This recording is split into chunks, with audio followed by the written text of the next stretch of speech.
Bashkimi Evropian kërkon nga shteti shqiptar garanci për mbrojtjen e të drejtave të fëmijëve si pjesë e detyrave që duhet të bëjë vendi ynë gjatë negociatave të antarësimit me Brukselin. Për ambasadorin e Bashkimit Evropian në Tiranë, Silvio Gonzato, miratimi i ligjeve është i pamjaftueshëm nëse ato mbeten në letër, sidomos për sa i përket mbrojtjes së të miturve. Të gjithë fëmijët, veçanërisht ata që përjetojnë përjashtimin social për shkak të varfërisë, duhet të kenë shanse të barabarta.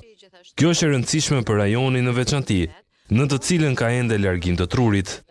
Procesi antarësimi nuk do të thotë vetëm miratim legjislacioni, por kërkon shndërimin e të gjithë shoqërisë në të gjithë aspektet e saj.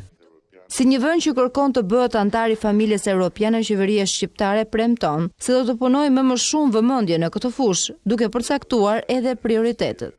Adresimi i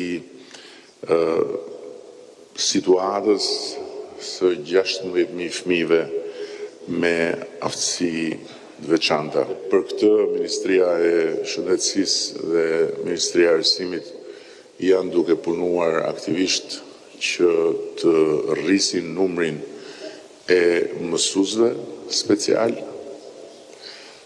Ashtu si kundër dje ne kemi hapur një kapitull të ri në sistemin tonë të shërbimit shëndetësor me hapjen e klasave të para për fëmijët që janë të shtruar në spital.